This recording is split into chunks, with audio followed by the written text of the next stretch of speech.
Stand and Deliver took place today in Las Vegas, Nevada at the T-Mobile Arena. So before the show officially kicked off, I did watch the Countdown to NXT Stand and Deliver show. And it starts off, and by the way, just to let you know, where I am, it was 12 at noon.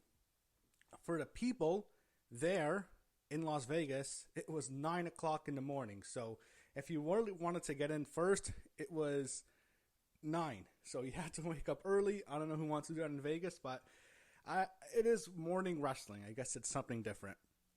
So we see wrestlers arriving. Megan Moran, Sam Roberts, and Sarah Stryber are all hosting the countdown. You had Shawn Michaels, who says he only had an hour of sleep before the show, which is really funny. And I figured, because Triple H was even ribbing him in the Hall of Fame speech, and we get a video package of some of the NXT women in Vegas preparing for the match. That was all 4 women in the Fatal 4-Way match for the NXT Women's Championship: Stephanie Vaquer, Julia, Jordan Grace, and Jada Parker. I also have to say, I really like the new stage setup. I think that's pretty cool. I hope they keep it. It was the same thing we saw on SmackDown yesterday. It's a smaller stage. We have fans in the back. I like that stage. I hope we get to keep it, or at least bring it out for special occasions. Don't always use the same stage all the time for non-WrestleMania shows. So, as I said, I think 9:30 by the time you saw a lot of fans coming in, and that's Vegas time. Oh man, they have to change this WrestleMania format. That's the last thing I'm going to say about this. So you had Ava joining Sam and Megan on the stage before the event officially began, and they're hyping up the match. They're mostly talking about the main event, and they're talking about how good the women's division is, like they always do. And it is a great division. So we have, after that, the anticipation to start the opening match.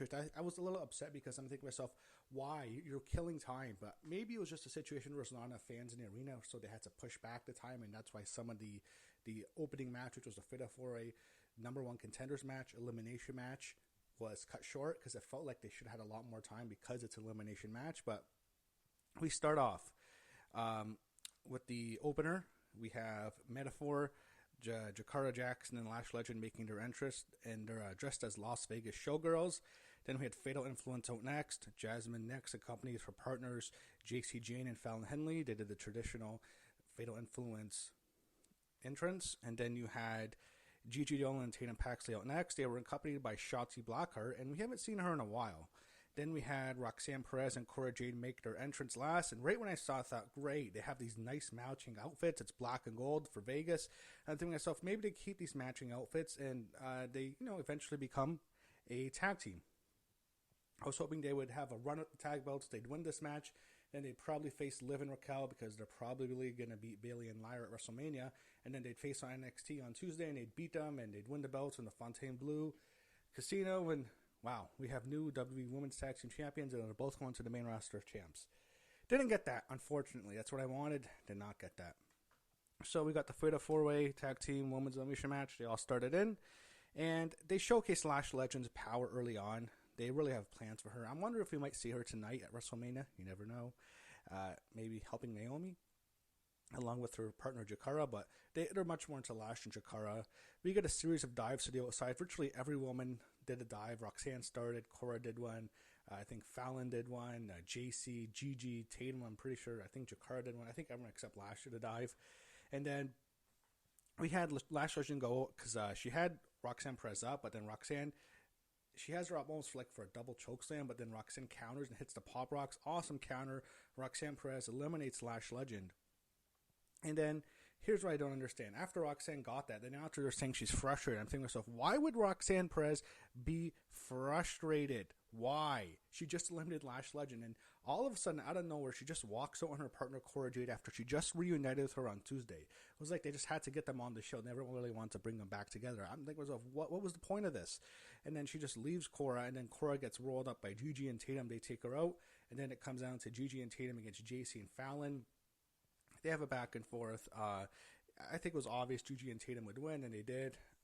It was Jacy's the one who got pinned by her former Toxic Attraction partner, Gigi Dolin, along with Tatum Paxley. They both pinned her, and Gigi and Tatum go on to face the winner of the WWE Women's Tag Team Championship on WrestleMania Sunday. That will be on Tuesday on NXT.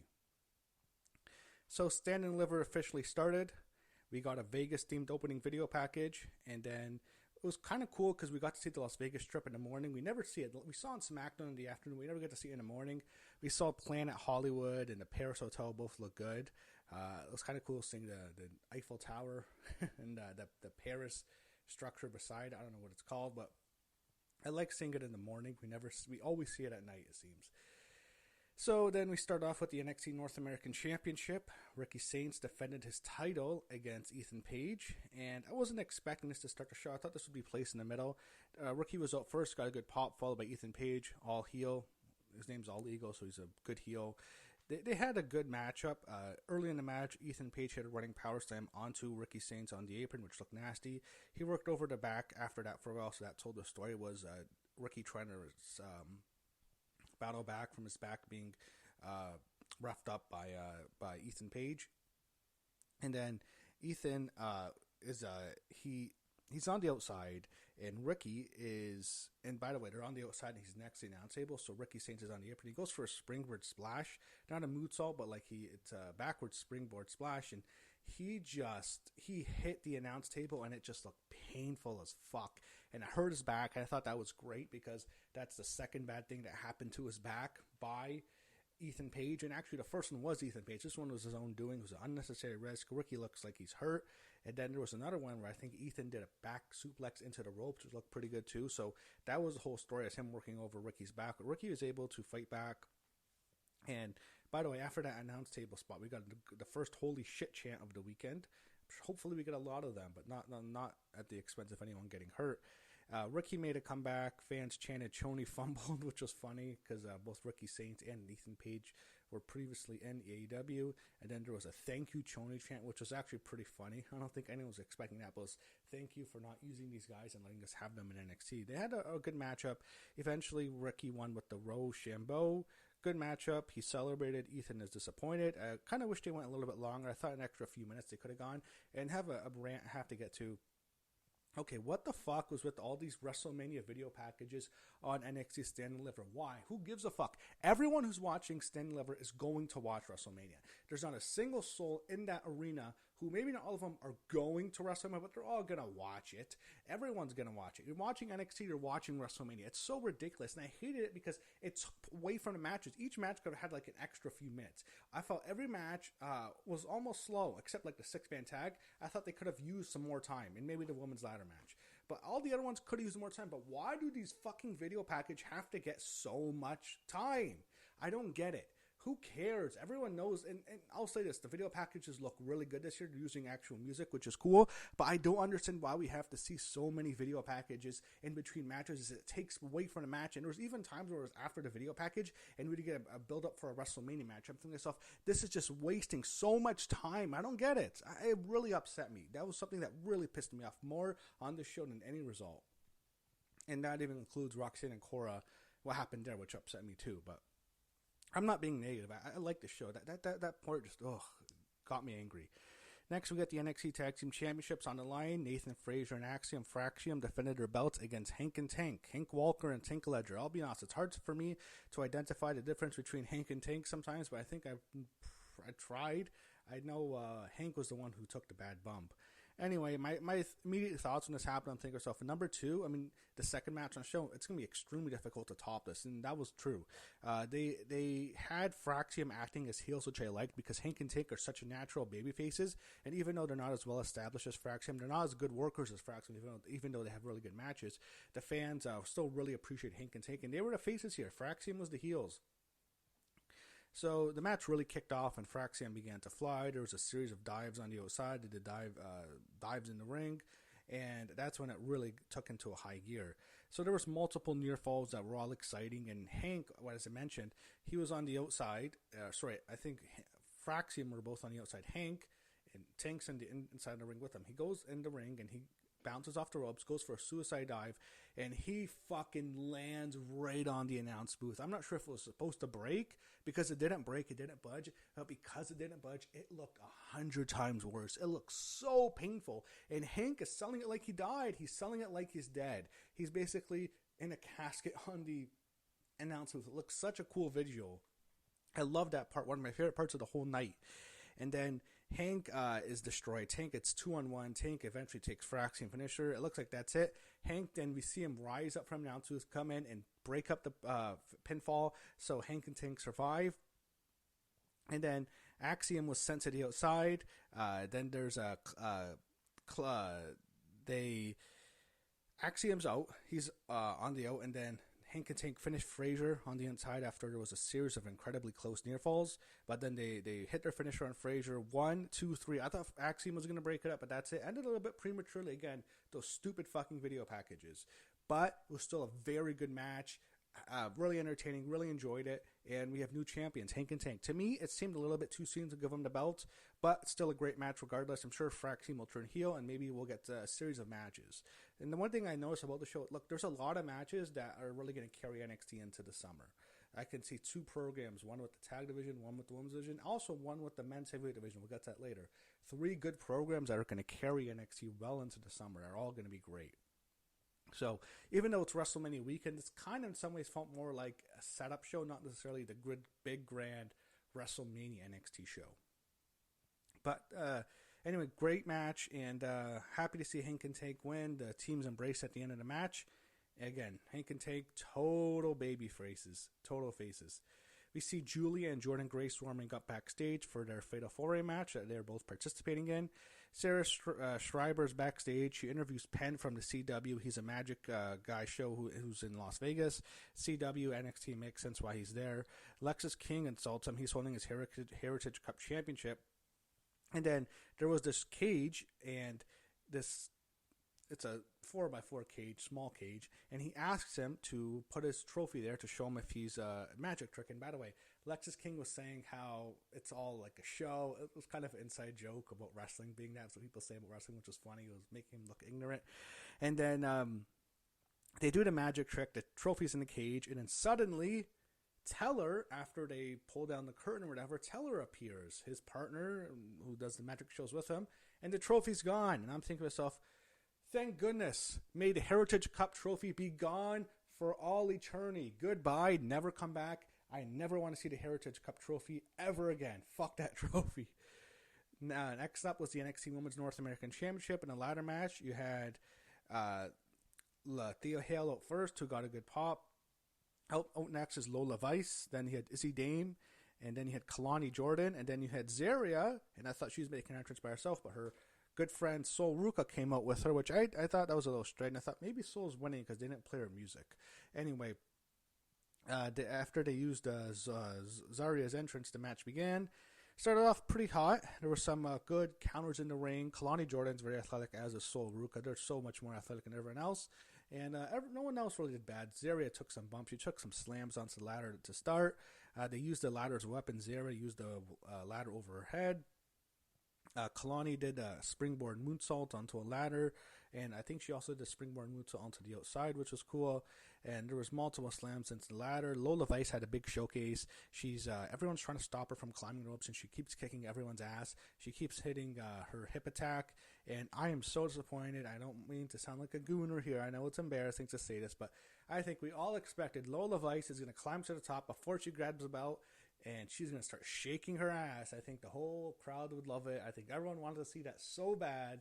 We wanted to see Lola Vice shake her ass at the top of the ladder, and that inadvertently cost her the match because she could have had a chance to grab the belt, but she wanted to shake her ass instead. We didn't get that, unfortunately. Kelani Jordan took a bad Tiger superplex by Thea Hale, and the ladder was stepped onto the corner. It just looked painful. It didn't look good either. It just looked like she got hurt. Thea was thrown into the ladder. I have to mention her, and she's on the ladder, and the ladder got pushed to the side of the ropes by Izzi Dame, and then Zaria's there, and she pushes Thea, who's by herself on top of the ladder, and Thea goes out of the ring, and she lands right on the Kulink, who are there in support of Izzi, so she landed on all of them. That was a cool spot. There was a ladder set up horizontally onto the ropes and onto the ladder set up in the middle, so they did that kind of bridge. Then you had Lola Vice, and she set up. She has Zaria up and with a sleeper hold. It's supposed to be like a rear naked choke, but like they both fall and it doesn't make a good impact. I thought they were both going to fall from a high spot and go through the ladder. That didn't happen, but Lola's down there, and then Kelani hits a springboard flip onto her, and it just doesn't look good. Again, looked like Kelani got hurt probably more than anyone in this match. So speaking of Kelani, Zaria threw her on the outside, taking her out.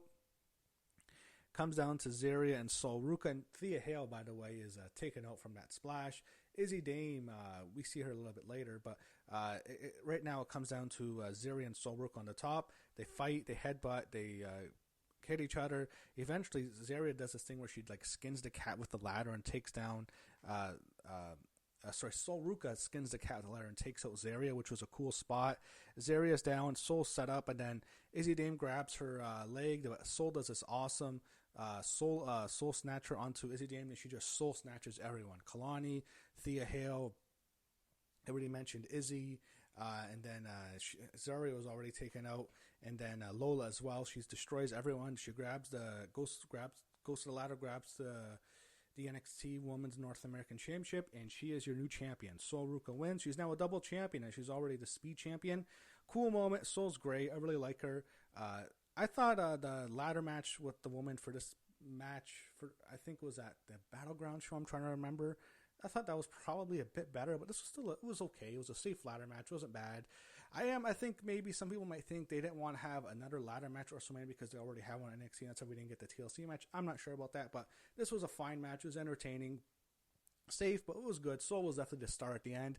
Glad she got the win, and she is your new NXT Women's North American Champion. I'd like to feud with Kelani Jordan for the belt because they had such a great match last. She can feud with Zaria. I guess Thea Hale will. I'm sure she's going to get a pop because she's such a fan favorite. We'll see with Lola Vice. I think she probably should be on the main roster, and Izzi Dame singing the calling, so that's what's probably going to happen there. Backstage, you see Jade Parker and Stephanie Vacquer warming up for their match, and then they show highlights of the countdown match. They don't show Roxanne turning on Cora, but they show highlights of Gigi and Tatum winning. Then we see Sarah Schreiber interviewing both Gigi, Dolin, and Tatum Paxley backstage. Shotzi's there with them, and they're excited to have their opportunity on Tuesday. I think for sure it's Liv and Raquel. I don't think it'll be Bayley and Lyra. Maybe I'm wrong. We get a video package highlighting the family, which I thought was pretty sad because it's pretty obvious they're done. Next, we got the six-man tag match. D'Angelo family, Tony D'Angelo, Channing, Stax Lorenzo, and Lucia Crusifino with Adrianna Rizzo, Riz, that's what they call her, against Darkstate, Dion Lennox, Cutler James. I don't know, Cutler wasn't even in the match. It was Saquon and Oasis, and Cutler was on the out. So family come up first. Probably, I thought, when I first saw that, it's probably the last time we're ever going to see the family together. It reminded me so much of Chase U being split up last year. That's all I can think of. So Darkstate sucks. Fuck Darkstate. They're shit. They brawled before the match. I thought Darkstate sucked. I thought the whole thing was built around the family, which was good. It was more of a story, but there was brawls. People got thrown over the barricade. The whole thing was they're just teasing tension between Don and Stax. Eventually, Rizzo does a dive, I think, onto Cutler on the outside, which was a cool spot. But Lucia was and then eventually the Don and Stax both have crowbars, but Don says, no, don't use the crowbar. And Stax hit the Don later as Darkseid's on the outside, the ref's on distracted. Stax looks like the Don gave Stax the opportunity to hit him with the crowbar, but he said no. He put the crowbar down, but then instead he low blows him. It was really similar to when John Cena low blowed Cody Rhodes back at Elimination Chamber. That's exactly what I thought. The family is finished. They're no more. And then Darkstate just won. Backstage, Sarah Schreiber interviewed Hank and Tank. They're really happy to be your new champs. They had Booker T, Vic Joseph, and Corey Graves all talking about the family. Next, we get and they're split up. Next, we went to the NXT Women's Championship, the Fatal 4-Way match. First out was the beautiful Madness Julia. Then we see Jada Parker out next. Fans chant Jada Parker. Jordan Grace, the Juggernaut came out next, and then La Primera, the Dark Angel, the NXT Women's Champion, Stephanie Vacquer comes out last, gets a huge pop. She is the star here. But I have to say, when they did the introduction, first was Julia. She got a good pop. Then they introduced Jada and Jordan. Both got Jada got a good pop. Jordan got somewhat of a pop. And then Stephanie Vaquero obviously gets the biggest pop. So no one was really a heel here. They really liked everyone. I have to say, when they started off, I liked how we got the stare down with Stephanie Vaquero and Julia, and I still have the same feelings. I kind of wish we just got Stephanie and Julia in the singles, and maybe Jada and Jordan also in the singles. But this match was still really good, anyways. And I think we'll get plenty of matches with Vaquero and Julia going forward. Maybe just not immediately now, because I think someone else is next. But my favorite spot early was this insane Doomsday double blockbuster device, which is what Vic Joseph called it. It was probably accurate because it's so hard to identify what the hell do you even call that thing. So Jordynne Grace, who was the Juggernaut, she's extremely strong. She has both Julia on one shoulder and Stephanie Vaquero on the other shoulder. She's carrying two women at both times. I think any straight male, any woman who likes girls, I think anyone would trade places an instant to have Julia and Stephanie Vaquero on your shoulders at the same time. I just have to say. I don't mean to goon, but yeah. I think anyone would love to trade places with Jordynne Grace here. Anyway, she has them both on their shoulders, but Jada Parker's on the top rope, and she does a double blockbuster, taking out both Julia and Stephanie. It was a great spot. Great spot. Fan chant, holy shit. Awesome. Awesome part. They keep teasing the scissor spot, which is everyone wants, where Stephanie wraps her legs around her opponent's head and drives their face 10 times into the mat. That's what everyone wanted. They kept teasing. First it was Julia. Julia got out. Fans got angry. And I think each one of them got out of it at one point or another. Awesome spot here was, speaking of asses, they did this incredible triple stack ass splash by Jada Parker. What she did first was she put Jordynne Grace at the bottom, and then on top of her was Julia, then on top of Julia was Stephanie Vaquero. She has them, all three of them stacked up in the corner, and she goes to the top, does the ass splash, takes them all out. That was an awesome spot. Loved it. And then we finally got to see Stephanie Vaquero hit the scissors. First she does it, that scissor spot where she wraps her head, drives her face 10 times into the mat. First was Julia. She did it about a few times, and then she did it to I think it was Jada Parker next for a few times. Then she did it to Jordynne Grace, and they went on for about 10 times. It was repeated. The fans, just every time she does it, they just go insane. Everyone loves the spot. It's becoming one of the premier spots in WWE right now. She does all three of them, and of course Booker T is going nuts. It's so, oh man, like it's awkward if someone walks into the room with you and you're hearing that. But she does it to when she did it to Grace the last time, fans just went nuts. You get a few near falls. Eventually, Julia's down, Jordan's down. It comes down to Vaquero and Jada hits. Jada gets hit with the SVD by Stephanie Vaquero. Vaquero puns up Julia, both legs up. 1, 2, 3. Stephanie Vaquero retains her NXT Women's Championship. Damn good match. Great, fun Fatal 4-way match. Could have gone a little bit longer, as I said, the problem with the video packages, but still really delivered. Fans love Vaquero. And you saw Jada on the outside, Jordan on the outside. The focus was on Julia, who was in the corner sitting down. Stephanie Vaquero celebrating with her NXT Women's title. Julia just stares down in disappointment. And that was a great visual, because I'm sure we're going to get to see them continue their feud, and it will happen. But I'm just not sure she's the next opponent, because after the show, we see a photo shoot with Stephanie Vaquero with her women's title, and she's interrupted by Roxanne Perez, who just turned on Cora Jade. And I don't usually talk about stuff that happened, but I just had to bring this up and think to myself, is Roxanne ever going to be done in NXT? Is she ever just going to go to the main roster? Like, what the hell? This is so dumb. I guess they can just have a match on Tuesday, because that's what they're going to do. Stephanie said she wanted her, which is fine. But at the same time, like, when is Roxanne done in NXT? But they're teasing that next. We're going to get Vaquero and Julia maybe at the next PLE for NXT. That'll happen again. And I hope they have a series of matches. This won't happen. I know it won't. It wouldn't bother me if they had a whole series of matches up until next year at WrestleMania weekend on Stand and Deliver in New Orleans, and that's the climax, and they both go to the main roster after that. I wouldn't mind it, because that's how much I enjoy seeing them wrestle together. Lexus King backstage is looking for his trophy, hopefully gone forever. I never want to see that piece of shit ever on my TV screen again. Sarah Stryber's trying to interview Stax. He's in his car. He's leaving. One of the other members of the family, I think Riz was there, and the other guy, Lucia, whatever his name is. They're trying to talk to him. Stax just drives away into the Las Vegas Strip, which is kind of cool seeing it on in live time, because it kind of feels like you're there, which is which is cool, because I've walked that strip before. It's familiar. So they're doing a joint show with AAA. That's announced. I'll talk more about that after I finish the match, because that's when I first saw on Twitter.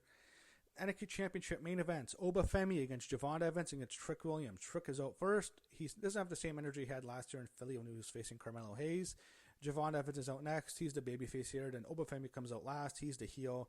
Match is just so fast-paced to start, and that's just what's going to happen whenever you have a Javon Evans match. You'll never see a slow Evans match. It's impossible. There was this really awesome Tower of Doom spot. Usually the Tower of Doom is someone does a superplex and then the other guy does the power bomb onto the guy giving the superplex. This time Javon gives, I think Trick had Javon up for a superplex, but Oba picks up Trick with an electric chair and brings them both down, which look really cool. Obviously, Javon Evans is insanely athletic. He's awesome. There was a cool cutter spot earlier in the match that happened before that they both got out of. Trick was... I think first Oba kicked out of one cutter, then Javon hit a second cutter to Oba, second one. I thought that might be it, because Trick has to break it up. Trick's there. He's so out of position that the ref has to count 1, 2, and you basically have a flashback to WrestleMania 8 when was it Papa Shango was late getting to the ring and Sid had to kick out of the leg drop from Hogan. That's kind of what you had here, and Oba had to kick out of a second cutter. I don't think they wanted him to kick out of 2 cutters because that's kind of protected for Javon, but Trick was so slow, and I just thought to myself, Trick Williams, he's just so much slower than Javon Evans, which everyone in the world basically is, but also Oba, he's such a third wheel here, and he was so much slower than the other two, and he almost slowed the match down, but it was still a great match. But Trick was there, and he's just, he made a mistake. He was supposed to pull out the ref, but he takes out the ref after Oba kicks out. I'm thinking to myself, why would you do that? For what reason? Oba kicked out. The match is still going on. Why attack the ref? He was supposed to stop the count and destroy the ref, which would have stopped the 3 count, but he was slow. But the ref's out, then they brawl to the outside. First, Obafemi puts Javon Evans through the barricade, then Trick Williams power slams Obafemi through the announcer's table. So you have 3 spots on the announce booth. First, Ricky Sainz couldn't go through it, and then Hank couldn't go through it, but Obafemi, obviously, he goes through it. That was just too much for it to withstand. I mean, it held up pretty good for the night. You have to give it credit, the booth.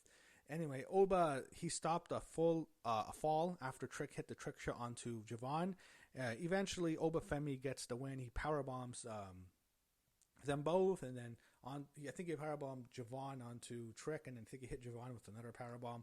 Obafemi pins Javon Evans 1, 2, 3. He retains the NXT Championship.